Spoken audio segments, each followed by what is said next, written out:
All right, Harrison, take it away. Good morning. My name is Harrison Pierce. I'm the chairman of the Health and Human Services Commission. Thank you all for attending this morning. Looking at the agenda, the first item is going to be approval of our February 3rd, 22 minutes. Question corrections. Jim, I think you had a couple and you forwarded them. Yes, and Alyssa accommodated that, so I'm good to move that we accept the minutes as amended. Okay. Any other corrections, questions? All right. Anyone second Jim's motion? Second. All in favor? Aye. Aye. Anyone opposed? Okay, approved. Unanimous approval. Thank you. Reports. Bethany, oh no, Jen. Health Department first. Jen Ileson, Director of Health, Health Department. So we'll start with vaccine data. Ages 5 to 11, for first dose, we're at 70.92%. 2 doses, fully vaxxed, 63.26%. Booster obviously is not applicable. Ages 12 to 17, first dose, 100%, fully vaxxed. 2 doses, 98.45%. Booster, 53.6%. 18 to 24, 100% first dose, 100% second dose, 55.67 for booster. 25 to 44, 100, 163.26. 45 to 64, 96.74%. 87.46 for fully vaxxed and 61.21 for booster. 65 and over, 100 for first, 100 for 2 doses, and 75.2 for booster for 65 and over. Total percent population with 1 dose that initiated, 99.78%. Of course, this is off old population data, 2019, 2014. Just so we're clear. So we realize these numbers can be, slightly off. Percent total population fully vaccinated, 87.44%. Total percent population with booster or additional dose, 51.62%. Total doses administered by the health department, 22,903.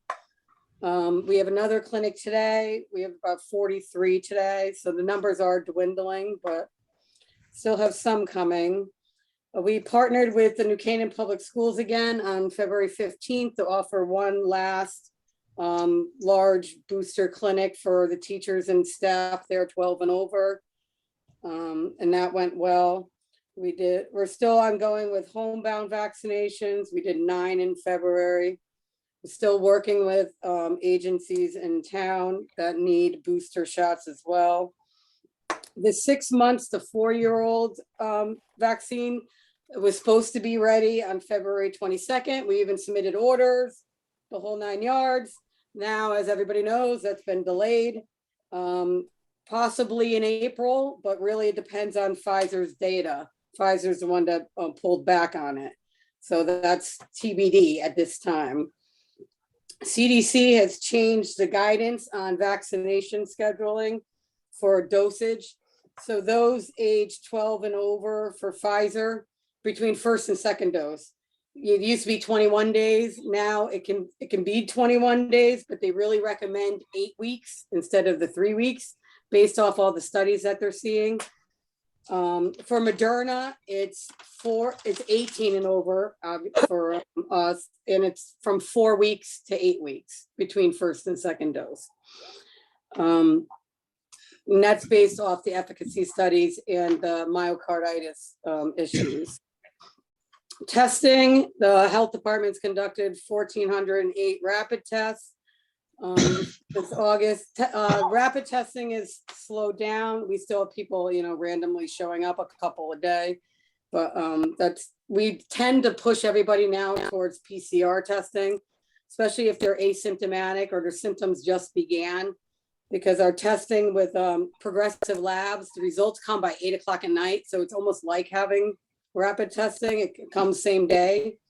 And we've done 571 tests with progressive since January 19th. And they even came out in the snow last Friday, our residents, they're troopers, let me tell you.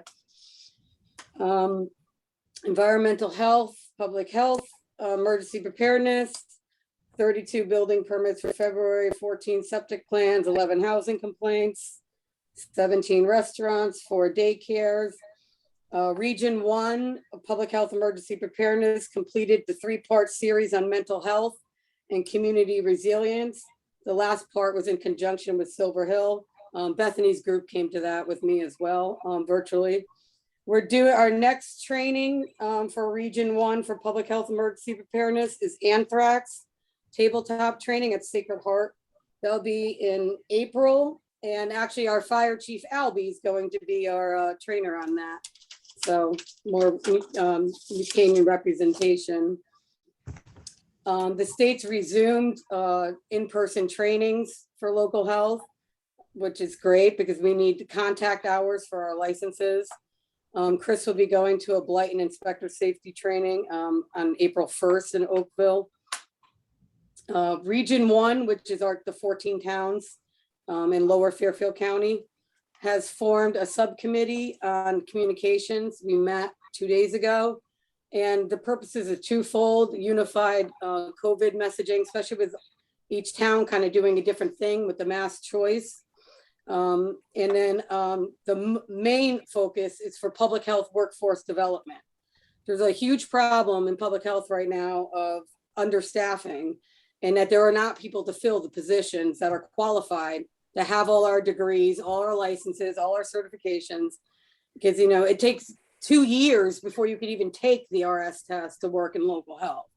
So we're working with Southern, Yale, UConn, and Goodwin College, because they all have public health programs, and trying to get more of these certification programs in beforehand, before they graduate, so they'd be more useful in the real world when they come out. We're creating short videos on what public health is, everything from COVID to soil testing, to salon inspections, to restaurants, to, you know, everything we do, public health is around you. So to show what we do to help, you know, the kids understand that are in school of what we do and what to expect. Because so that's a main focus for Region 1 right now, because many towns have been trying for months and months and months and cannot hire sanitarians and the staff that's needed. I got it right here. And lastly, in a few weeks, I'll be going up to DPH in Hartford. They're updating one of my 6 surveillance systems. And it's called Epicenter Health Monitoring. And what that's for is basically anything associated with the ED of my residents, I'll be able to get the reports on anything from a tick-borne disease to an injury prevention, to rabies, to vectors, to, you know, sexually transmitted disease, whatever, anything associated with an ED, those reports will be available at the directors of health for situational awareness and surveillance. They've also just upgraded our COVID data system, Contact CT. So it's another one of the many that we have to work with. So that's where we are right now. Thank you, Jen. What's You're- going you're- on in the hospitals with COVID? Dr. Reed told me Tuesday night, I only know about Stanford Hospital. There's only 3 patients in Stanford Hospital with COVID. Wow. So, and statewide in the governor's daily reports, it was under 200 yesterday. The only problem with the governor's reports are that doesn't tell you who's there for just COVID. That's anyone who was in a car accident or whatever and happened to test positive for COVID counts as a COVID hospitalization. where Dr. Reed gives me who's actually there for COVID at Stanford. Hmm. And we've asked for this repeatedly of statewide data, and the state health department says they can't do it that way. I don't know why. They can't take the time to extrapolate it out, but they can't. Yeah, And Norwalk and the Hospital was cases in the have single- stayed the same. Sorry. Yeah, Norwalk was in the single digits 10 days ago or so. Jen, when you mentioned the anthrax, it reminded me of SARS-1, because they were roughly the same time, about 2002, give or take a year. And anyway, that was that. The public health staffing shortage is, they may have to, hate to see them less educated or trained, but No, they may we will accelerate the not. program. No, we will not allow that. No director of Okay. health wants to dumb down our profession. And you really can't. All these things that we have, the septic, the lead, the rest, there's specialized fields in degrees. Dumbing it down is not the answer. Yeah, especially after you suggest we went through that whole clone long Jen. training process. So, but Is no, the directors of health will never allow that. Has there been an increase in interest in public health as a profession with the pandemic, or a decrease? No, it's actually the opposite. People are, people that have been in the field a long time that were close to retirement, all jump ship. And, and the youth are not exactly, wanting to deal with this because, you read about it, you see everything, it's not like people are happy to see public health. You walk in a restaurant, you think they're happy to see the inspector? No, they're not. Or you call for contact tracing, or the wars over masks or COVID and everything. It's just not something, it's so, become a heated profession that people are steering away from it, sadly. Sorry to hear that. Yeah, Jen, how about the positive test this week? You have a number on that? We had 0 yesterday's testing, and we only had, what day? On Monday, we only had 1. And right now, we have the same number of cases we did last week. So we had 17 for all of last week, and I have 17 now. That's at this moment. Janet can text me at any minute that she has positive cases. So we're back to pre-Omicron numbers, which is good to see. Yeah, it's great. The public schools are down significantly. The 2 weeks prior to the winter break, they were in the 20s. On Monday, Janet Reed, nursing supervisor, had 7 tests with positives. That was over from the weekend. And as of yesterday, only 1 during the week. So the numbers are significantly down. Anyway, thank you for the update, Jen, and thank you again for all the work you do. We're lucky to have you. Here.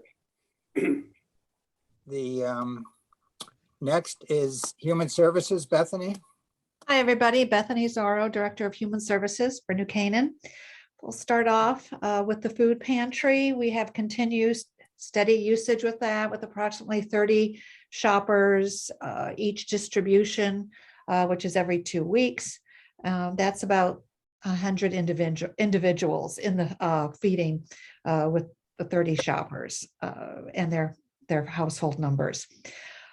What's been really great is police department and fire department have been volunteering at the food pantry. And so they're learning about this town service. They're shelving, they're meeting residents, and it's just a great human service function that they're getting involved in.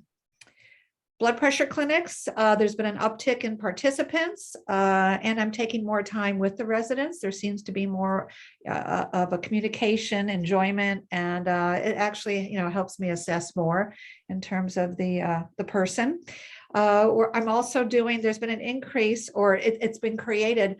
A lot of people are bringing in their at-home devices, and we're calibrating with my medical doctor's office blood pressure to see, how their medical devices at home, how they compare. And so that's another great interaction that I'm having, and people are coming into the office as well as on site at Lapham and Schoolhouse.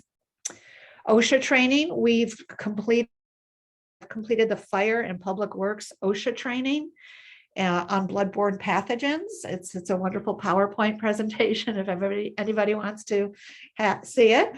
Next, we will work with Parks and Rec in terms of getting their employee crew done, as well as the lifeguards for the pool for the summer, for the Steve Banko pool.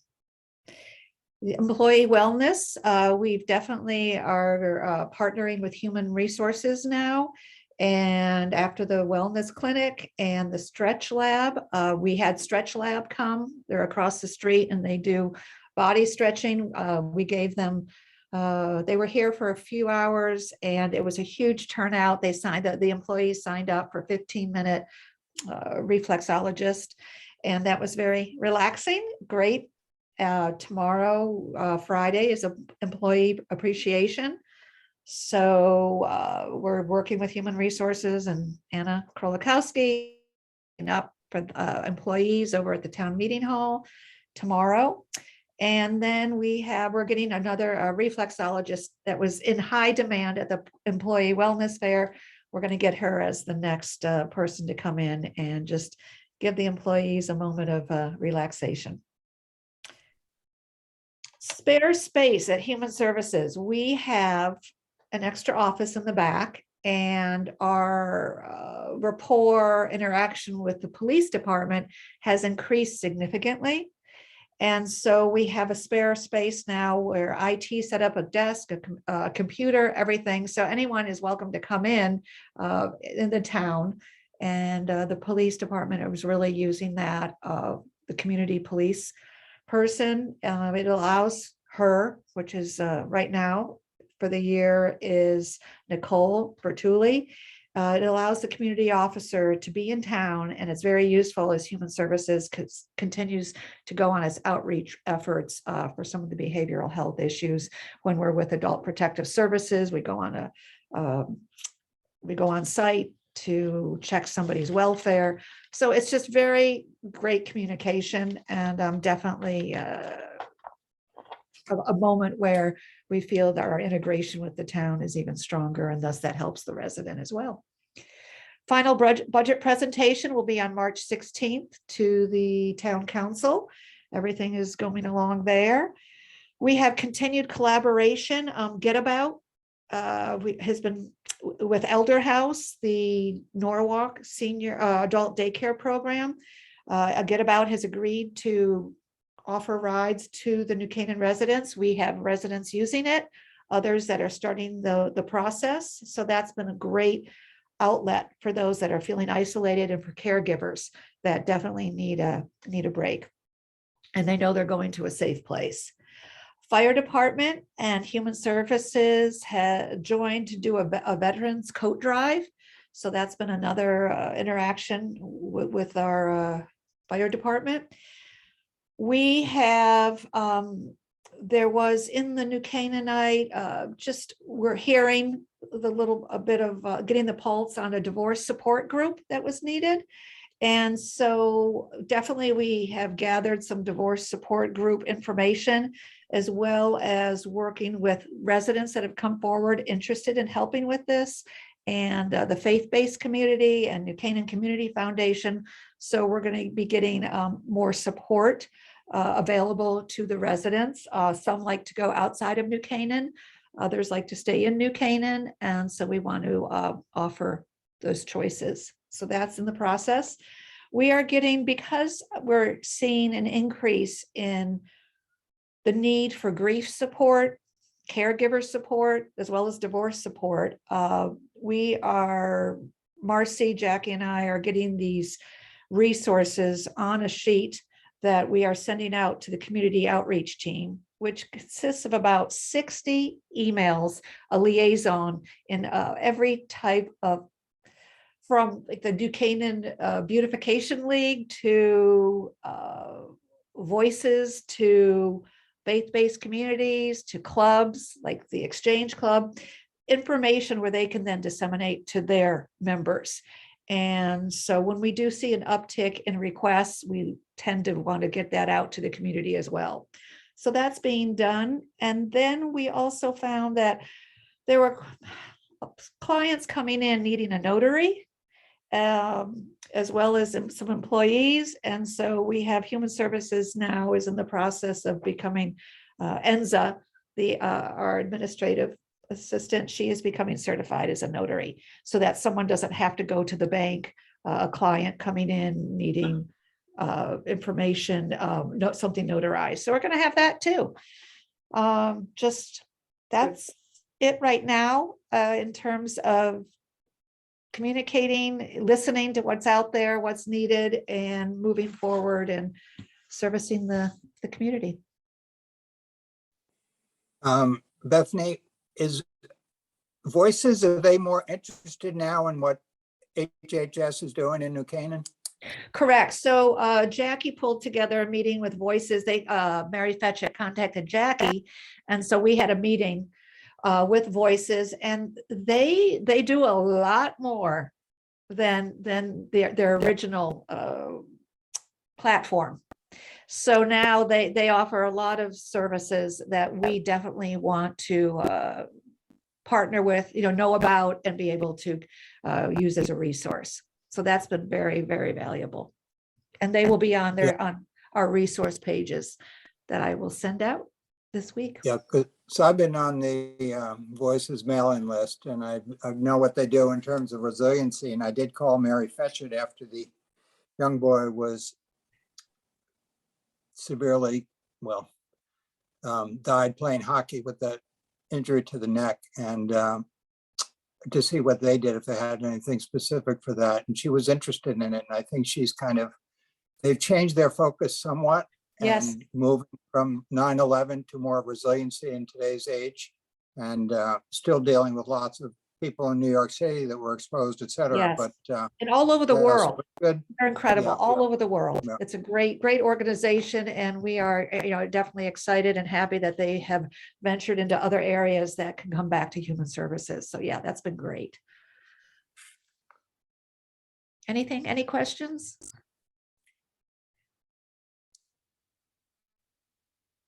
Thank you, Bethany. Adult and Senior Services, Marcy. Good morning, everyone. I am Marcy Rand, Adult and Senior Services Coordinator. Energy assistance applications, they are still coming in. Residents of Canaan Parish who previously in the old building had their heat provided for in rent no longer have that, and they are now starting to get their natural gas bills. So we are starting to get applications for energy assistance for them. I'm continuing to receive behavioral health calls from police, protective services, EMS. We have a lot of great resources to pull from. Mobile crisis along with Silver Hill is always available to us. And the police department, as Bethany said, having Nicole Vartuli here has been fantastic. She is quick to come out to home visits with me with protective services, and that's been fantastic. I continue to attend the social work rounds at Norwalk Hospital on Wednesday mornings. It's still over Zoom. Coffee with a Cop. February 10th was our Coffee with a Cop. We had 10 in attendance, and our next date is going to be March 10th. And Nicole and Kelly are covering fingerprinting and counterfeit money. And we are also hosting Pizza with the Police with Schoolhouse. A number of the officers mentioned that, the Schoolhouse is right next door and they are technically neighbors, and they wanted to sort of get to know the residents there better. So we are hosting a pizza luncheon on the 16th of March. After missing a month in January, we had Life Reimagined, our group at Lapham on February 17th. We had 15 in attendance. The group's been fantastic. We're really starting to build momentum, friendships, and support. It's all being formed, and we're thrilled about that. And our next visit to Lapham is March 17th for that group. That's it. Questions? Thank you, Marcy. You're welcome.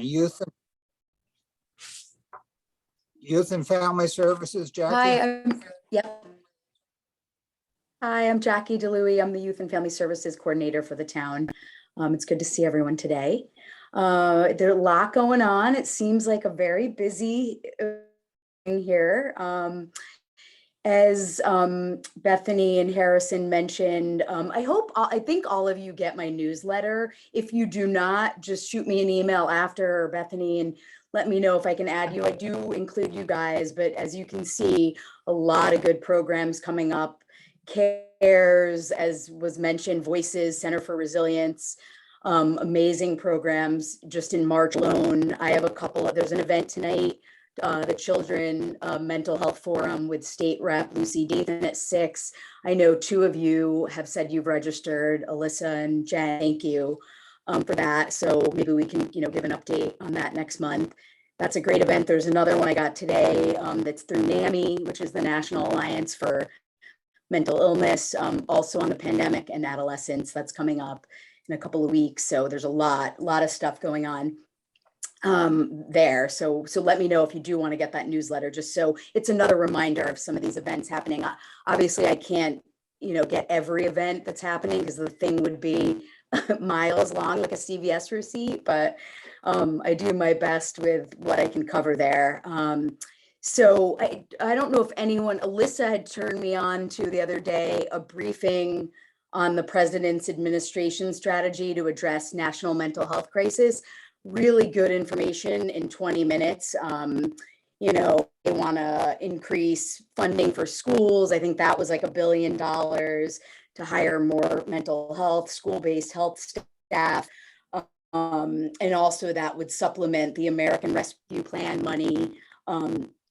So that's good news. I am a little concerned if we have enough people that can go into those roles. I know that, I don't know if enough people are going into social work. I mean, that would be something to look at, maybe to incentivize doing that for school, because if we need all these people to be in these roles, hopefully that's something that gets looked at. But I know they talked about 3 key areas to dramatically expand the network of people getting these mental health services nationwide, getting them connected to the care, and then fostering supportive environments at like school, workplaces, everywhere in the community.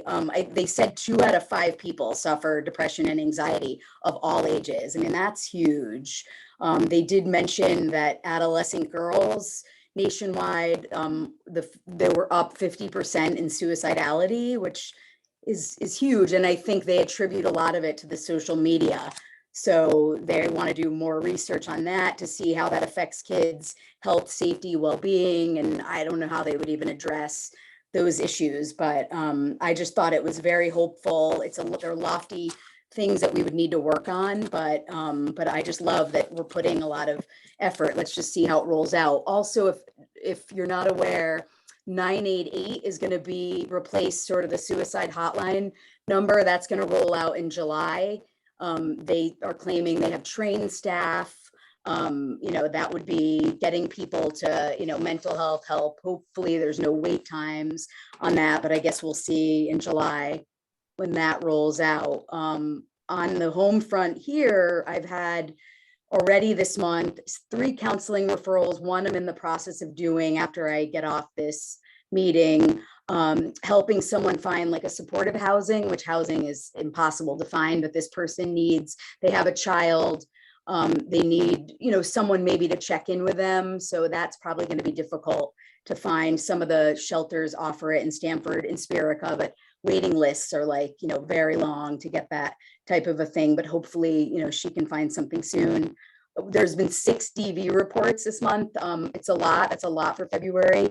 It's run the gamut of, parent with child, some in the process of a divorce, so that is high. But again, we know, these issues are just bubbling up, and we're getting them referred where we can. So it's great that I even spoke to the church early this morning about someone there helping, and that's great because it's all hands on deck. We all need to be helping. Our police officers are very well versed in these areas as well, so they can connect people to the right resources.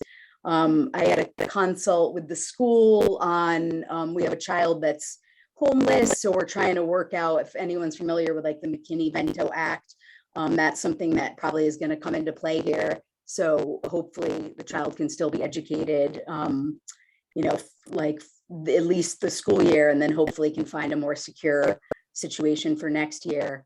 I'm trying to think. I've gotten one new family. I put out one financial assessment, got that back. And, they had money in their bank. And again, Bethany put it great to me the other day that we're not in the business of helping with something or referring our food pantry to help people save money. So unfortunately, we had to say to them at this time, because they do have sort of a substantial amount of savings, unfortunately, they'd have to spend that down. But I do think they'll probably spend that down pretty quickly. I'm not a financial advisor, but in looking at some of the finances, I noticed, a lot's being spent on credit cards, and then obviously they've got to pull that money out of the savings to pay that. So I am noticing, people just need help with budgeting, and there are not really free resources for that. Maybe that's something I look into. Years ago, we had a program with the United Way, and it would be people that wanted to give back time. Maybe they worked at GE, UBS, and they would sit down with some families to work on some goals. Catholic Charities is able to do it, but more if you're budgeting to buy something like a house, a car, they can sit down with you. But if I'm just seeing that people are spending a lot of money on credit cards to pay and then pay those back every month, they're not looking to, save for anything, but they're clearly spending beyond their means, and that, it's concerning. Jackie, I'm trying to think. I have like a list of all the things. Yeah. Jackie, it's Russ Park, still commissioner. What's that? Can you give a little bit Yep. more information on the young, or the child that's homeless? Is the whole family homeless, or how can you give us a little bit more information on that? Yeah, the school kind of had reached out asking, if I was aware of the family. I was not. And I when they were explaining sort of what they had known, they're staying with like friends. So they're staying with another family that is putting them up. But I think they live in an apartment. So the situation is, there's just other dynamics. If this could stay off the record, just because, No, it's just, there's a lot of like moving parts. No, I thank you for that. When you say a child is homeless, my heart goes out to them and the family. And I didn't know if it was something that we should all work towards, but if they're staying with friends, and I agree, it should remain confidential. So thank you for that. Yeah, thank you. Thank you so much. But you can, we can talk offline if needed. Any questions? Or I feel like that was a lot. I'm sure I missed something, but anyone can reach out to me at any point. Yeah, just the conversation last month about the divorce groups and New Canaan Community Foundation being involved, maybe financing something. Bethany did send some information about availability at Grace Church, which has divorce group counseling ongoing. And I think Congregational Church at least is offering their space. So just an FYI. And the HHS always it's a source of information for marital therapists, family therapists. So Yeah, no, we're there. another source. I also wanted to point out where Jackie and Marcy are doing an incredible job. We also have found that there's needed resources possibly at Canaan Parish and Millport Apartments, bringing some information and help to those that might need it but aren't aware of it. So we've teamed up with Laurel House. They have a wonderful caseworker there that has offered to come to both sites. So now we have a meeting with Westmount Management, who runs both those resident projects, and we're working with them, so they will be coming to Canaan Parish and Millport we will figure out how often, whether weekly, every couple weeks, just to give the resources. It's not just behavioral health. Laurel House is in Stamford, and they have an unbelievable resources, from living, housing for those that might have mental behavioral health issues, to just landing jobs and getting them streaming into the real world and any issues. So a very one-stop shop, and we're hoping that will help reach those that we don't necessarily know about, but we want to bring something to them. And if they feel comfortable having the going through it through the management site. And I think they were very excited about it too, because they're very shorthanded. So we'll see what goes on there. But definitely these people are out there, and we are just so grateful and glad when we hear about them. And we do keep our pulse, we do keep an ear and an eye to the ground, trying to find ways to show that Human Services is here to help our residents. So just know we're out there, and it does get to us at some point, and then we're grateful for the community for reaching out to us. Thank you. Old business, commission, committees. So people wanted more information. So committees did exist, or subcommittees, whatever, prior to COVID, which was when I came on board. It was fairly inactive, and COVID overwhelmed everything and what we're all doing. So we did not continue with that. However, with some of the mixed messaging about what we're doing in the community, what people expect of us, et cetera, was there enough mental health education was in the town, somewhat related to COVID? I thought, let's reinstitute the committees, see what we can do over the next few months with them. So again, the committees are Health Committee, and the point person will be Jen Eielson, Director of Health, and Bethany Zarrow and I will be on that committee. The Adult and Seniors, Marcy will be the point person. It'll be Russ Barksdale, Tom Ferguson, and Jim Lisher on that. Youth and Families will be Jackie. She'll be the point person with Alyssa and Alicia and Jen. And as Jackie said, we really function like that anyway, because there's a lot of input and feedback from that grouping in the Youth and Family Services. I think what we want to do is educate ourselves. HHS is about, what's the public perception of us? What are the needs of the community? And we also want to educate the community about who we are, what we do, et cetera. Lauren Patterson, who's the president or director of New Canaan Community Foundation, said that HHS really has to do more marketing and to know the services that are available. And David Hunt, who was on the board at Waveney, and I think on the maybe the ARPA funding committee, I'm not sure.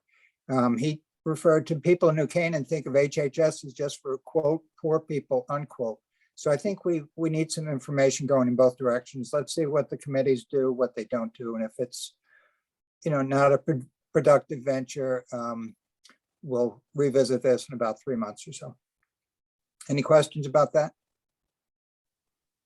So Harrison, I just have a question in terms of when you say HHS, do you mean the commission itself? No, Or just the whole entity, the Health and Human Services, what we do in the community.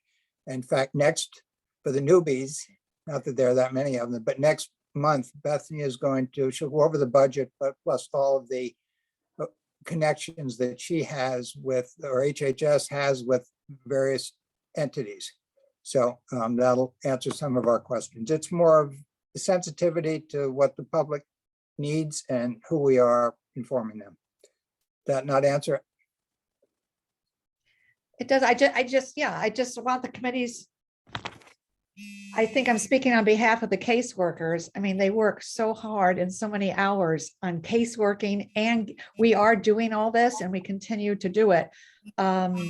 So I just want to be clear on the expectation of the caseworkers Well, yeah, This, Marcy and this is, Jackie. yeah, it's that no one's going to be burdened with more work. I think Jen was concerned about that. No, this is just a to and fro, more casual, informative, more engagement with the community. When the opportunity presents itself, we let them know what we do and they can tell us, what we should be doing that we're not, maybe.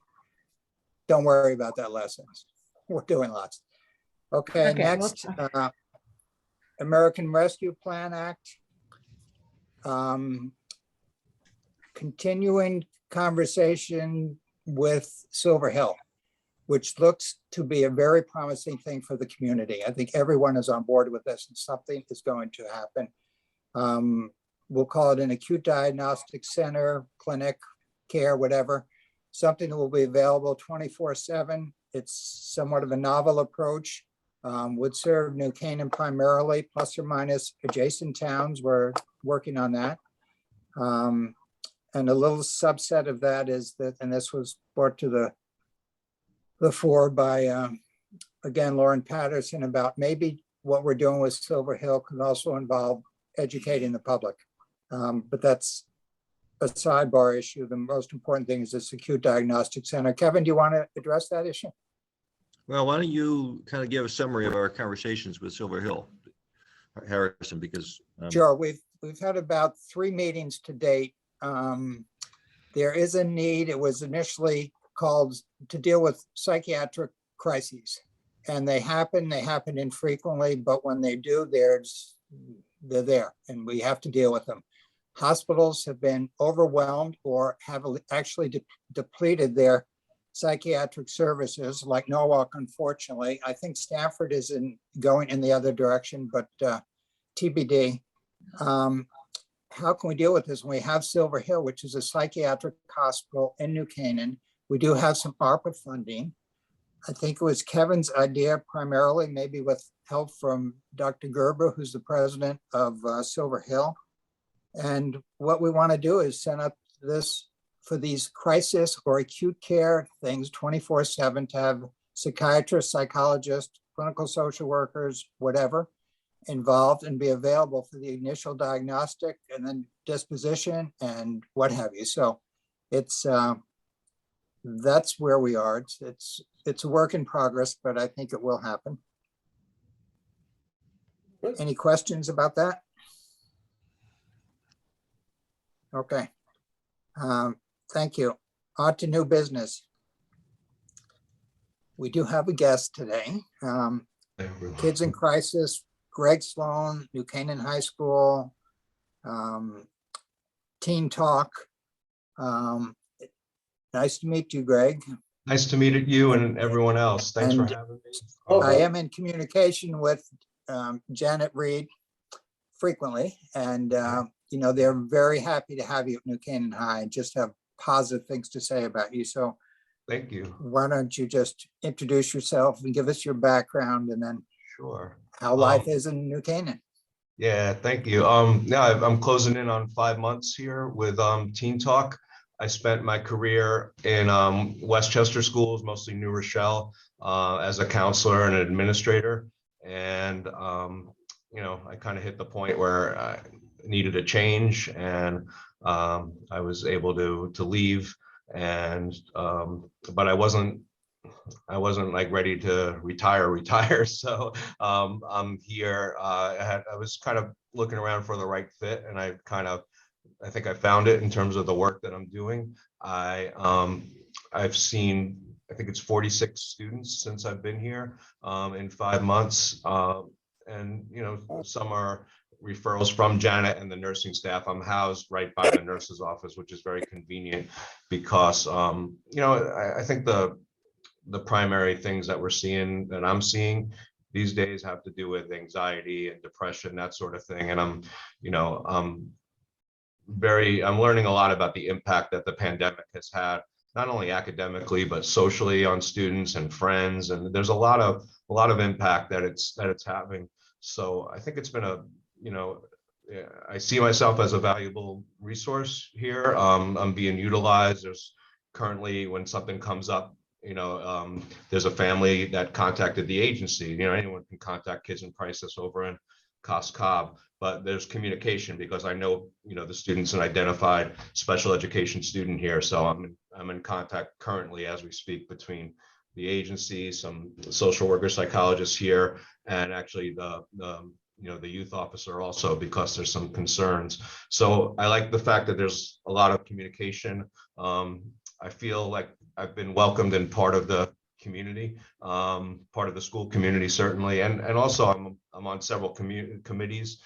I just have a hard time remembering who's who and what initials go with which, but I'm coming back tonight to meet 8th grade parents and introduce the role and my role in the agency to any parent who wants to learn more. So my background, I was both a counselor and administrator, and it's really working out well. I was telling Jackie in a conversation earlier, because we have contact too if I'm working with a family, and then one family in particular is new here, and just they want their daughter to thrive here, but it's been a little bit of a rocky road. So it's good to know that there's resources around. So and people such as yourselves kind of supporting everybody and supporting programs that can help. So that's kind of my background. Thank you, Greg. Sure. I know you started a mental health club. I did. Thank you for reminding me. I was approached by one of the administrators that there had been a couple of seniors that wanted to get this club off the ground in September, and they just couldn't find an advisor. So when I was hired and I was working here in October, one of the first things they asked me was, could I be the advisor? And I felt it was kind of a natural fit.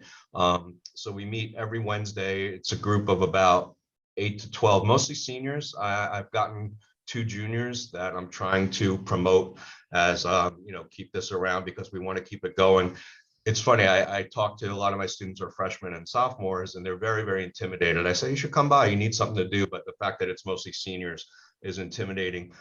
These are students who, I would describe them as kind of like outlier kids in New Canaan. They're not your typical, if you know what I mean. But, what I like about the group is that they're very, very proactive. They're very caring and concerned about their students' well-being.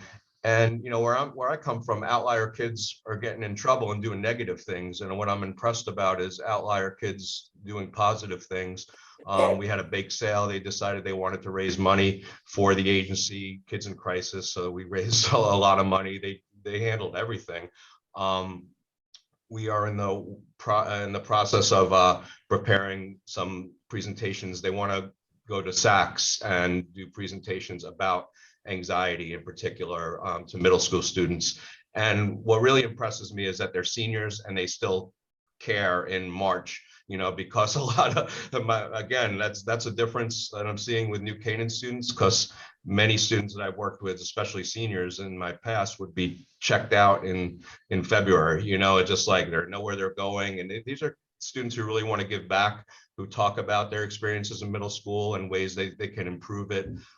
Susan Bliss just did a focus group with some of them yesterday about the Connections program that exists. She came and met with the group to hear their ideas and concerns. So a very impressive group of students, very proactive, and just a pleasure to work with. So I can't say enough about them. My role there is easy because they just watch these young people get inspired to want to do good in the world. It's pretty impressive. Yeah, it's great that you're bringing some of that, a little of it anyway, via this group down to the SACS 8th graders. I mean, you know, probably that we've been looking for someone for SACS, but as of yet have not been successful. I do. I've talked to, Susan Bliss in particular, because it's funny, when I was director of school counseling. So my background is always a little different, even though my educational background is in counseling psychology. And I realized that they don't want someone who's focused on the academics. But we were able to hire in New Rochelle. We had a kind of a tragedy, and the Board of Ed approved us to hire 4 counselors in 1 year at once. We had over 350 resumes, and this is just, I think, 2-3 years ago. No, maybe more now, because I've 4 years ago. And I know there's people with that that school counseling degree that want to work in the schools as, quote unquote guidance counselors, school counselors. But those jobs are very, very far and few between. However, there are people who want to help and want to work with kids in schools. So I think I don't know, I know the degree is not on the list of kids in crisis, but I think there's people out there that really want to work, and it's about finding the right fit. So I don't know, I've mentioned it to the agency too. I'm not in a position to tell them like who to hire, but I just think there's people out there, because the thing now is they just can't fill the spots. They can't find the right people. And this is across, I guess, across the country in mental health. But if we can find the right people that have enough of the social emotional background and just the willingness to try to learn and dive in, I think, I just can't. The stark contrast is all those resumes. We couldn't even go through them. It was so many, to not being able to find any. And it's like, to me, there's got to be an in between, but it's just my 2 cents. Thank you, Greg. Why don't we just quickly run around the table so Greg gets to meet all of us? So Great, I'm thank you. Harrison Pierce. I'm the chair of Health and Human Services. Bethany? I'm Bethany. Greg, nice to meet you Nice to meet you in too. person. So thank you for coming today. And Yeah, I'm happy to be a part of the committee moving forward. And thank you. yeah. Jackie, you know Greg, right? Yes, we do. And Marcy? Oh, hey, good morning. Thanks for Hi. coming. I am Marcy Rand. I'm the adult and senior caseworker here. Nice to meet you.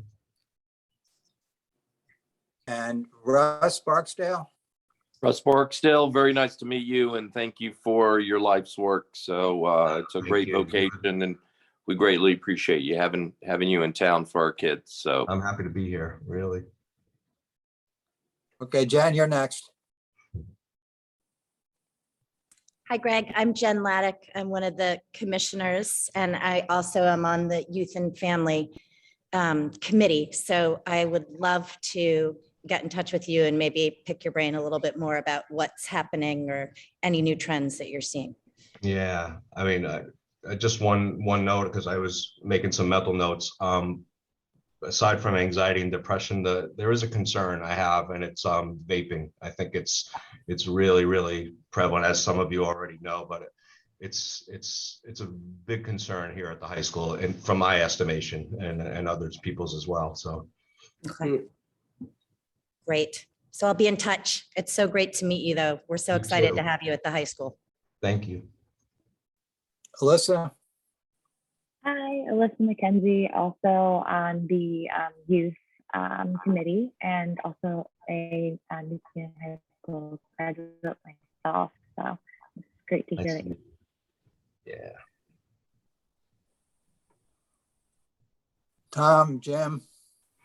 Tom Ferguson, Commissioner. I do a lot of work with the senior community, but I have a bunch of grandkids in the schools. So I'm glad to see you're there, because they'll probably need a lot of help as they go through. And I look forward to hopefully getting someone in Saks as well. That would be great if we could do that. Thanks. Thank you. Jim? Jim Lisher, Commissioner. A past chair for a number of years. I've been on the commission for maybe 12 or 15 years at this point. Kids in crisis has always been a secret weapon, as far as I'm concerned, of the school system and of the town of New Canaan. So you're filling some very big shoes, and we know it's a critical piece. It's also one of the major funding activities of the commission. So we look at you as one of our best ROIs. Just as a matter of interest, I've just joined a group in Hartford to look at behavioral health on a statewide basis. So I'm just getting started in learning that curve, but I will be in touch with you also to check what's going on with youth. Thank you. And Greg, have you met Kevin Moynihan, our first selectman? No. Hi. Hi, Greg. Nice to meet you by Zoom. You passed over Jen Elson, who's our health director. And also Penny Young is from the town council, at least is listening. Penny's on the town council subcommittee on you call it subcommittee or committee? I'm here. But I have two questions, Greg. One is, have you worked yet with Ram Council and Joyce? And also, how do you relate to our police resource officer in school? So I have worked closely with Jeff Lambert, and he's actually out today. He has a day off. So when, we have a backup plan in place, who's Officer Deke over at Saks. So I have them, and there's been a few cases, including one currently of, someone who called the agency. As far as Ram Council goes, I'm familiar with it, but have not been involved as of yet. But, from my perspective, I'm always looking to be more involved. I have the time, to be involved, to offer whatever support and, can. So, yeah. And I guess I have a third question. I suppose you have 700, how many kids are in the high school? But any chance you could cover Saks as well? Or is that? It's interesting. There was a situation where I guess there was a student and a parent in need, and it got from the administration at Saks to Susan Bliss at central office, and she called me, and my answer is always yes. I mean, but I wanted to make sure it was okay with the high school administration and Kids in Crisis. So Kids in Crisis policy is, they don't generally like to do that. They've had requests, and in this case, they wanted me to get involved a little bit, but they feel like, they want to hire someone there, so they don't generally do the split positions because they feel it takes away. I guess it's a discussion to have with them, because I know I've everywhere I go, I hear that they want to get someone at Saks. I did get involved, with the situation a little bit. But their concern is that, it kind of opens the floodgates and I'm pulled away from here, which I understand as well. So I don't think that's in their line of thinking, but, in isolated situations or people in need, I think the best thing I can do in some cases is connect them, make sure they know how Kids in Crisis can help, because they cover a wide age range, obviously from birth to teenage to, but, there's, a lot of the students, especially in the ninth graders, talk about, kids at Saks and friends at Saks. So I know there's a need there as well. And my background, I spend about half time between high school and middle school. So I have a lot of middle school experience too. Middle school is certainly an interesting population, but, definitely, there's a lot of need there. There always is in middle school.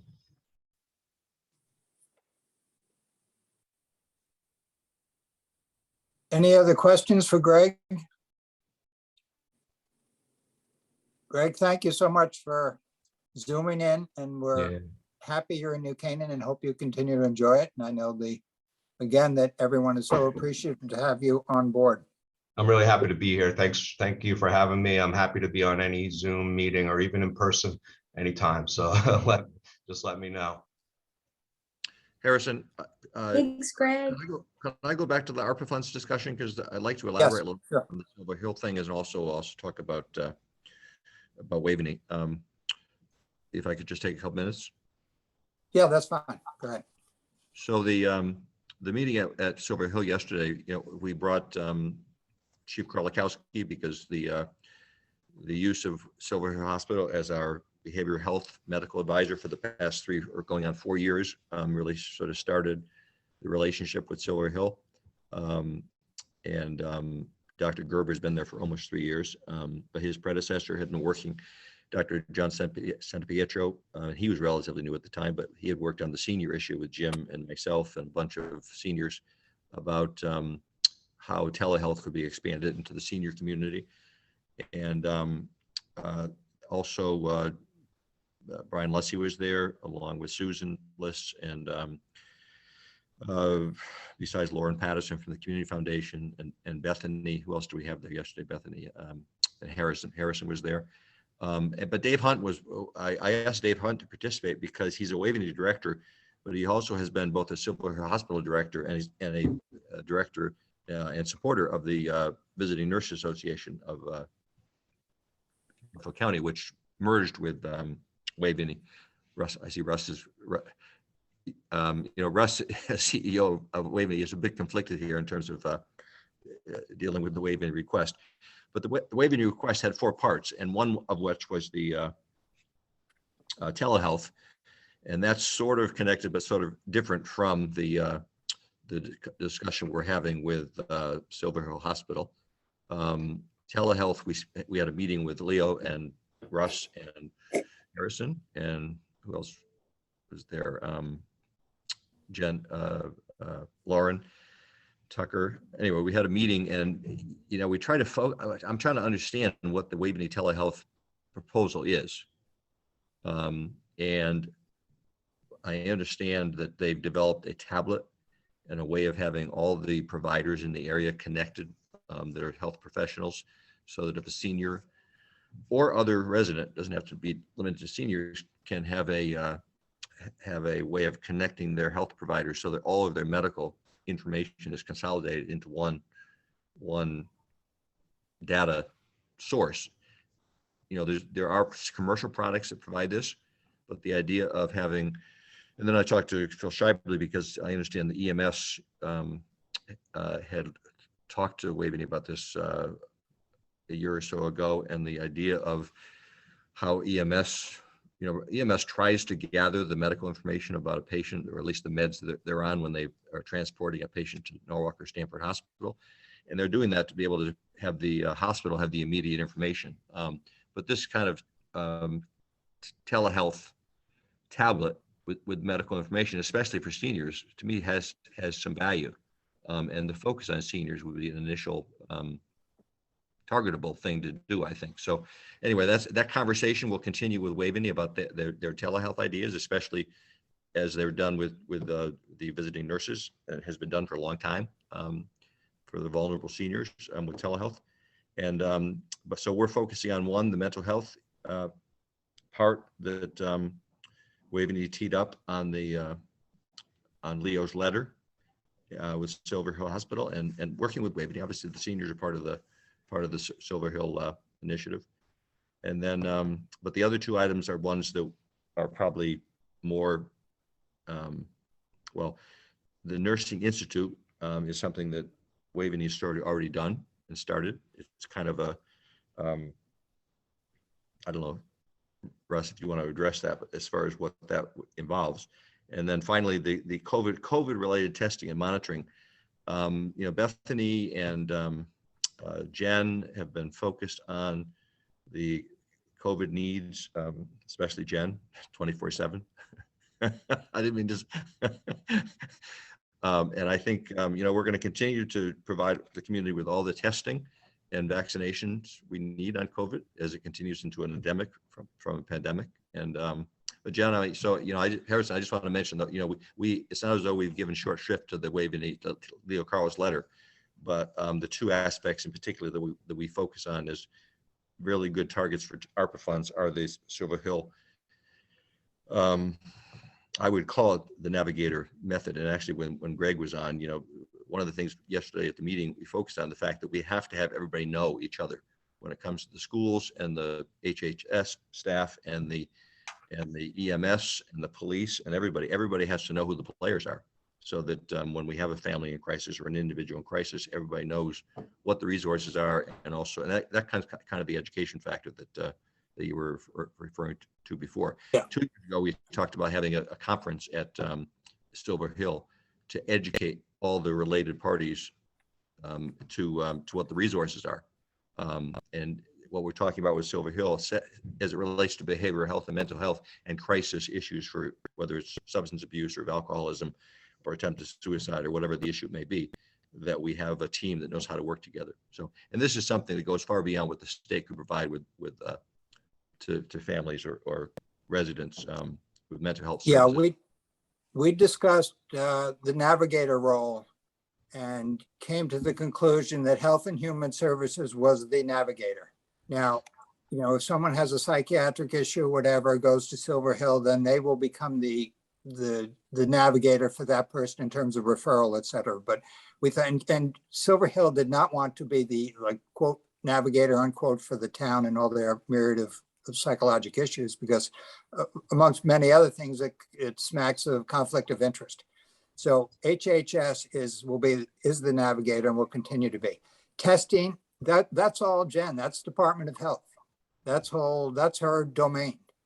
I know Russ set up the CNA certified nursing aid thing. When I first saw that article, I was like taken back a little bit. I said, because don't we have that at Norwalk Community Hospital? It has a full-fledged education program starting from CNA, moving through LPN, licensed practical nurse, to RNA, and Yeah. all of the other community Thank you.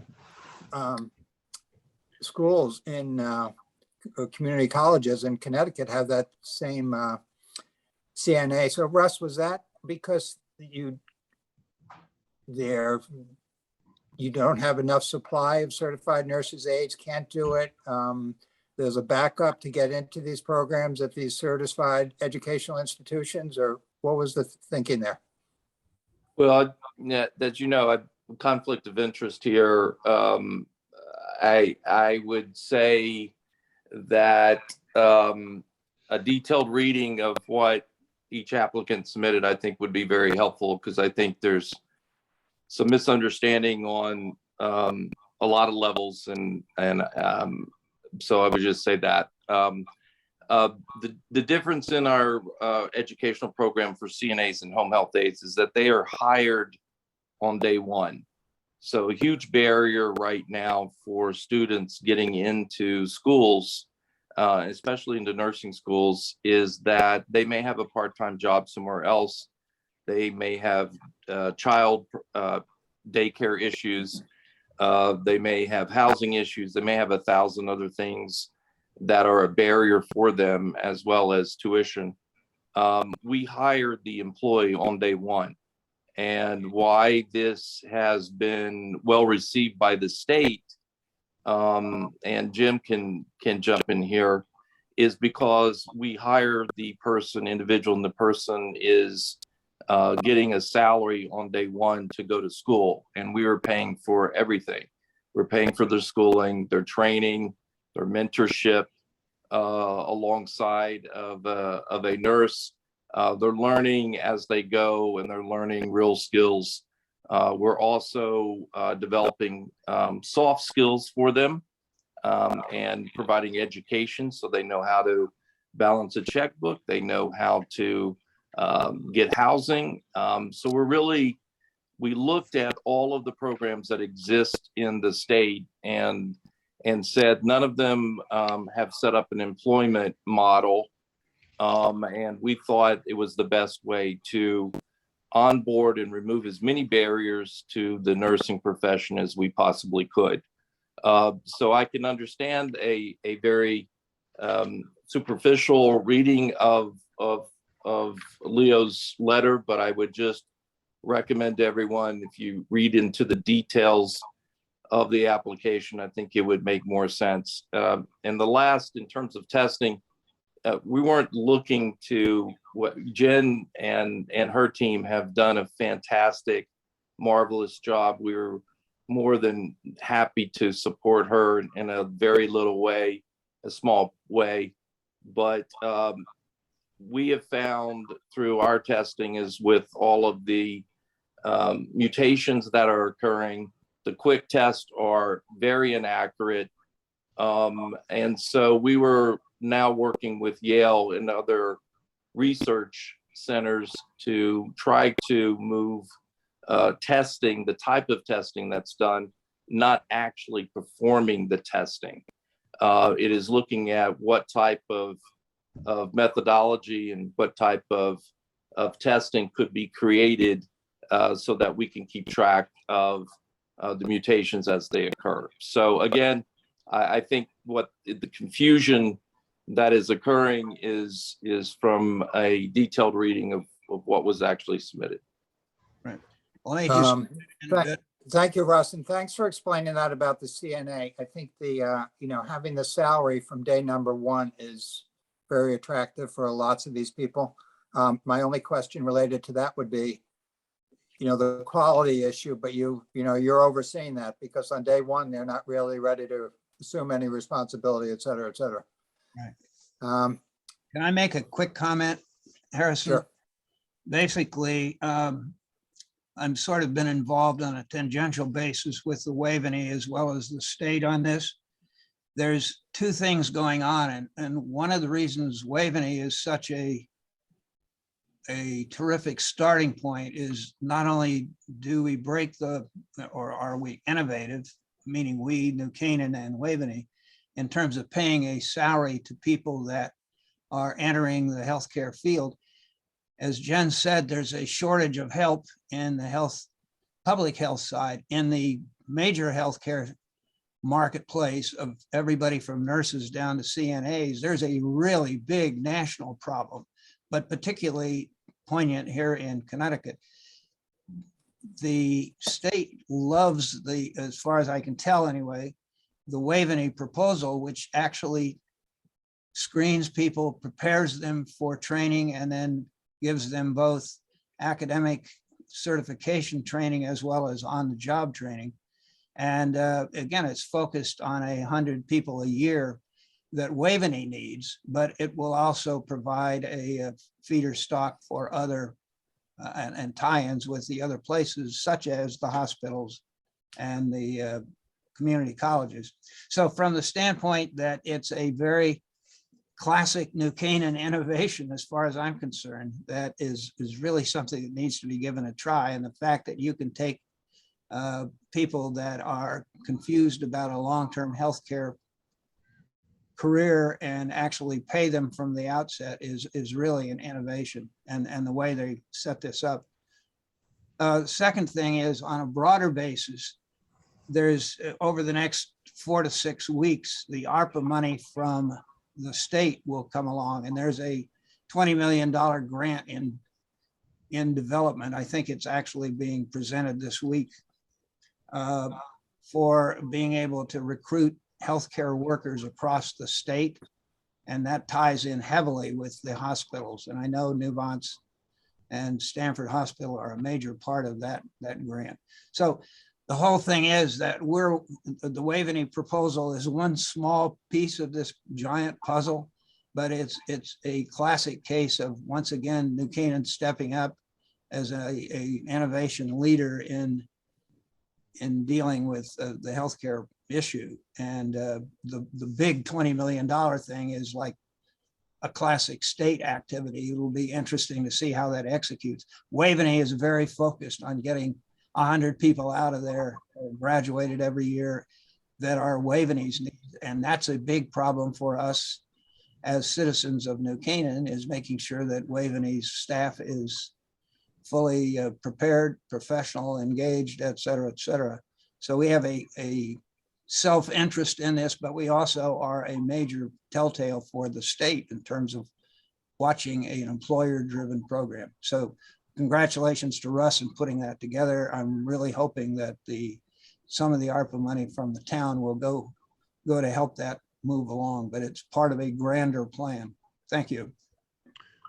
Harrison, there's one more comment I'd like to make about the ARPA funds, because a lot of the social services are provided by nonprofits in town, and the town has partnered with the Community Foundation to have a grant review process for a portion of the ARPA funds, and they've, every year about 80 of the nonprofits that serve New Canaan, whether they're based in New Canaan or they're based in Stanford or Norwalk or even Greenwich, to provide social services of various kinds to New Canaan residents, have been asked to submit requests for ARPA funds that are key to if their mission was damaged by COVID, or they see an opportunity to respond to COVID needs based upon what their mission is. So that process will add additional ARPA dollars to various nonprofits in town.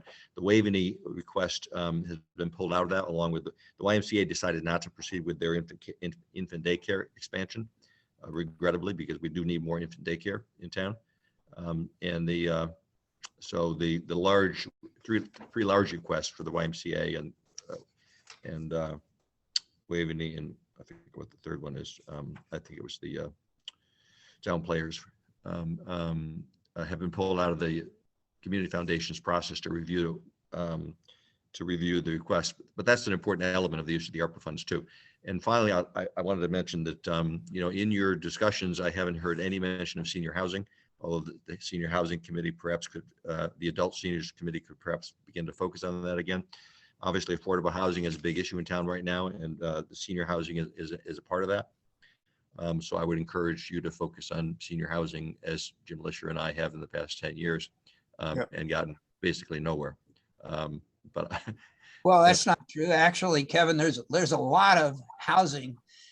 When we did that study 10 or 11 years ago, there hadn't been any multi-housing or apartments built in 30 years that were new.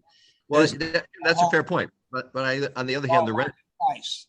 we know 85-year-olds who have moved into the View at $6,000, $7,000 a month, and that's not affordable for most people. Got it. Yeah. But that clearly, and multifamily housing is part of the issue in terms of the affordability for people in town. But that subject is something that, and I've emphasized to the Planning and Zoning Commission that they can't look at senior housing apart from Waveney, because Waveney's mission is to succeed requires an element of senior housing to keep New Canaan seniors in affordable units in New Canaan. So. Well, thanks to your interest, on the seniors subcommittee that Harrison has set up, we will be looking at housing for sure. Thank you. There was a rather remarkable statistic the other day, or maybe yesterday's paper, that the earned income tax credit, they're fighting over whether or not the increase that was done with COVID should remain. And 49% of the state people in the state of Connecticut live on less than $50,000 a year income, which is a startling figure. And obviously a lot of those are probably people that live only on Social Security, but that's the challenge we have. Okay, again, thank you all for attending. I think we're at that point. May I have a motion to adjourn? Motion. Second, all in favor? Yeah. Aye. Aye. So our next meeting will be April 7th, same time. I think and hope it's going to be in person. Alyssa, you okay with that? Maybe we can do a hybrid if need be. We'll see what the data are and and then we will decide. But again, thank you and enjoy the hints of spring outside. Terrific. Thanks, everyone. Have a good day.